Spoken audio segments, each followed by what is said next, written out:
an unusual venue and an unusual cast for a worldwide musical hit.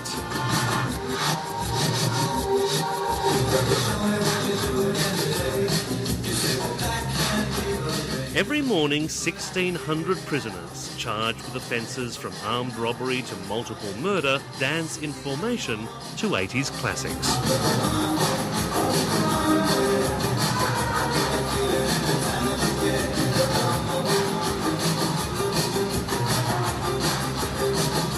This new twist on rehabilitation comes courtesy of Cebu's most powerful family, the Garcias. Led by the dynamic governor Gwen Garcia, they have a reputation for shaking things up.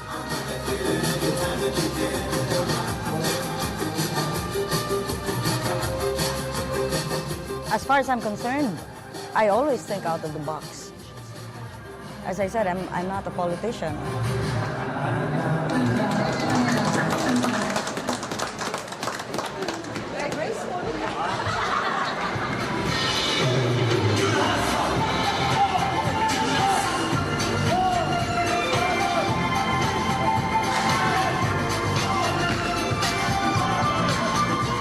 The dancing has made the Garcias and this prison famous.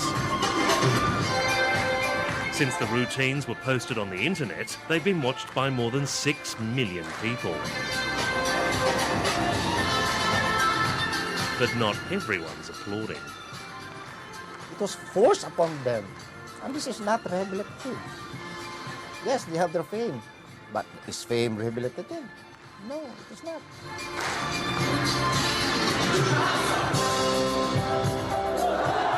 The story of how this prison became a dance sensation could be a Broadway musical itself, starring Gwen Garcia.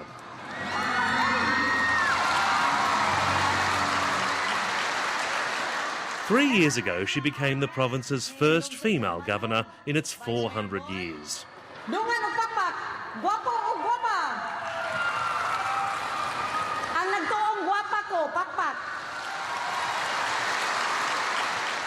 The Garcias have always liked to keep things in the family.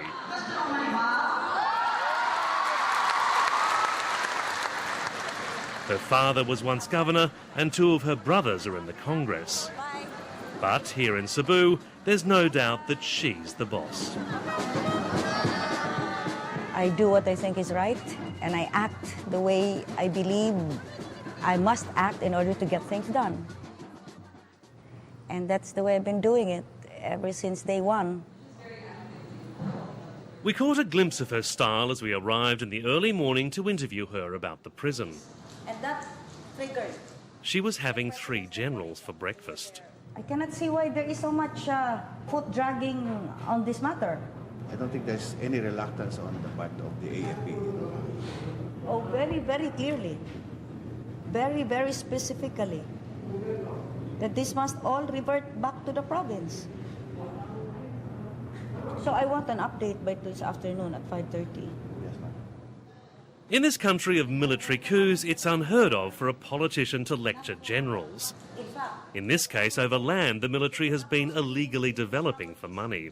I do not want to come back with a sheepish statement. The president will be here, and in no uncertain terms, I will say what I think if I cannot get that MOA signed.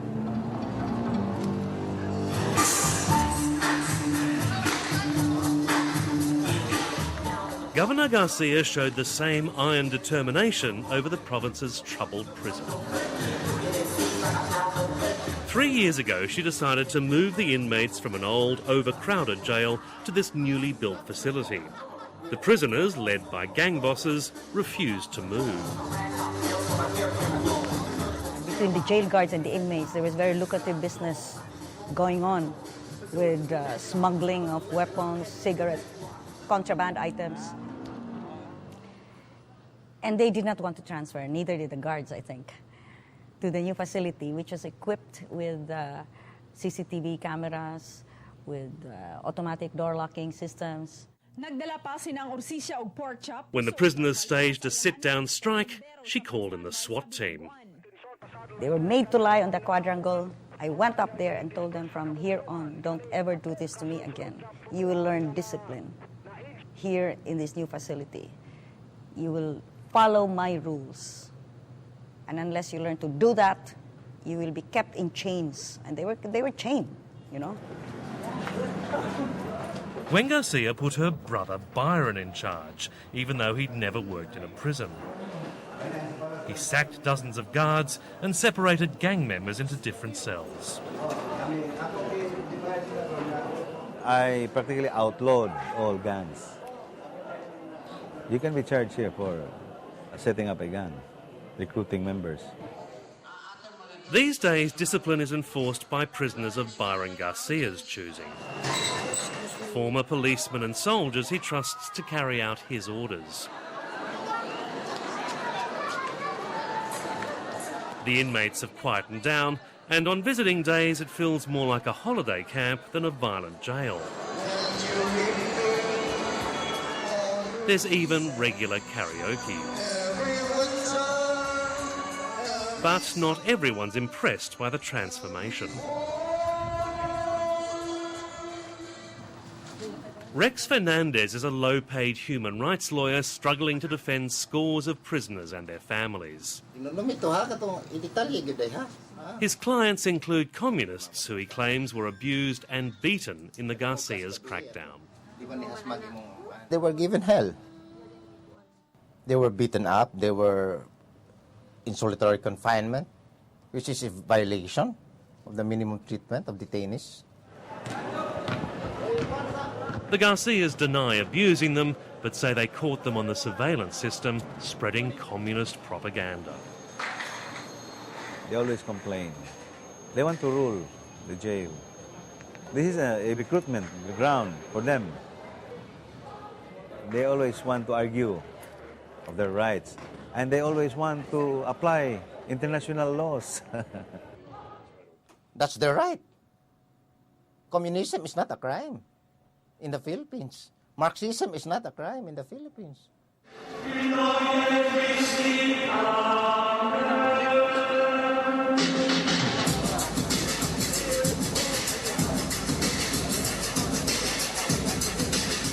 Byron Garcia transferred the leftists to a military prison. Then, with a more compliant population, he set about his next big reform, dancing.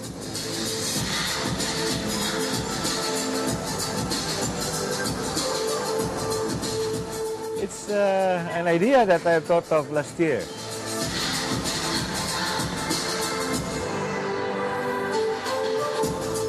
I told myself, what if these people will dance in unison? That would be great. It would be good to look at.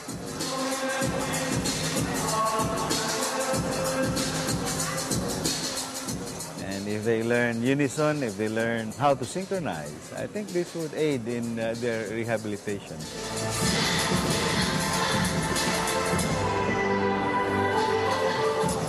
It changed their behavior. Now they don't seek gangs anymore. They think as one.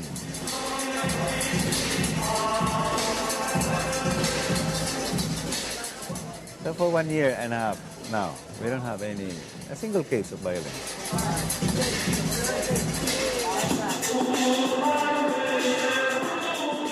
He compiles the music himself, working through the arrangements with a hired choreographer.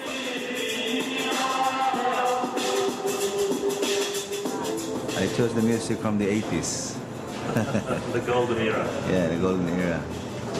It's, they're pretty nice songs. Yeah.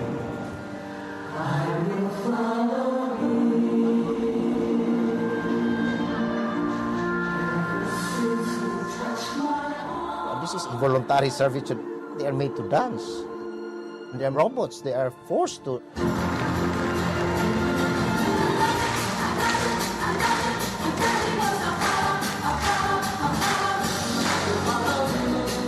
While the jailers see them as hardened criminals in need of rehabilitation, lawyers point out that they haven't even been convicted. Like most prisoners in the Philippines, they're simply waiting for their trials.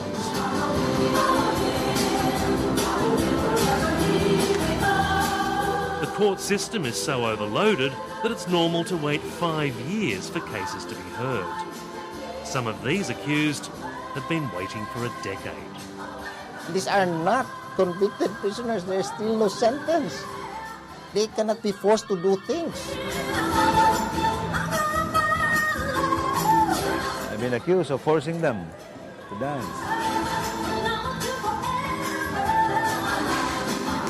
Nobody forces them. They dance because they want to dance. They want to get their exercise, daily exercise. The inmates we spoke to, albeit in the presence of prison officers, told us they were happy with the new regime. Gwen, who shares a cell with other transvestites, is now the prison's lead dancer.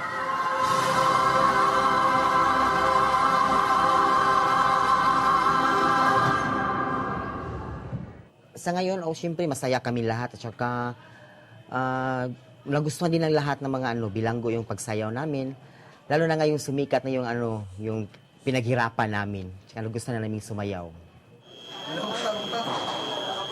The prisoners sleep 16 to a cell, which is positive luxury by Filipino standards.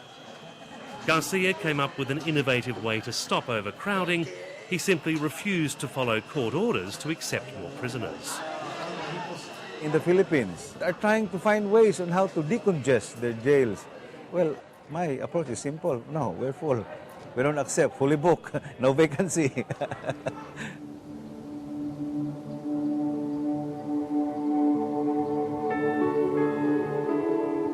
There's no room in Cebu's other prisons, run by city, military or national authorities, but that never stops them cramming more people in.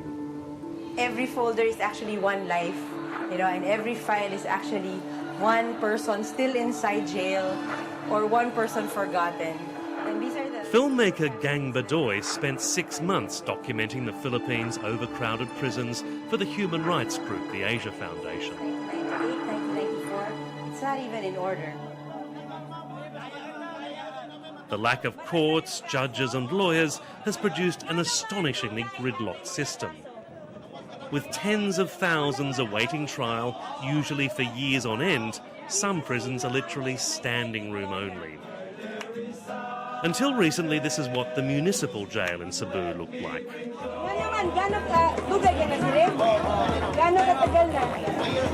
3 years? So wala ka bang trial? Food was lowered down by rope to a pit where the prisoners lived and slept. A few weeks ago, this prison was abruptly shut down, not for the prisoners' benefit, but because the city wants to develop the land commercially. The prisoners were dragged out so quickly they had to leave their belongings behind, even prison ID records. They've now been moved to the other chronically overcrowded prisons to make them even more chronically overcrowded. Oh, that's the view. That's where I was. Gang Badoy's experience in these jails has left her with a qualified admiration for what the Garcias are attempting. In my experience, when you go inside jails and when you meet the people inside, it seems like the most important thing for them is how to pass the time, how to beat boredom, something to do inside so that they don't kill each other or hurt each other or go insane, literally insane. So on the one hand, I really appreciate the efforts of Byron Garcia. On the other hand, I think there may be other ways to pass the time, whether it's education, more books, so at least in their minds they're a little more free than they are.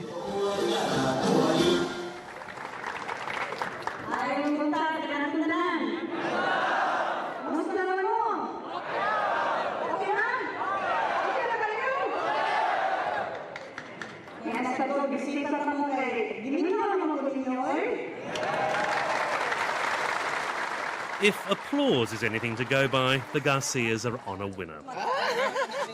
The same prisoners the governor once put in chains now greet her like a pop diva.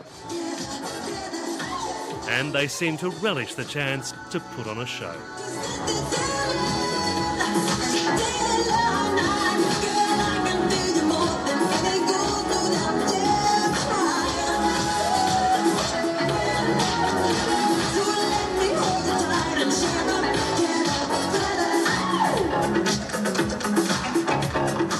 The Garcias hope to spread their dancing reforms to prisons around the country. If we concentrate on the letter R, rehabilitation, if they're given this chance, then perhaps we will make this province a better place. The rest of the world will have to content itself with watching the dancers on YouTube. For all its international fame, this is one dance troupe that's never going to tour.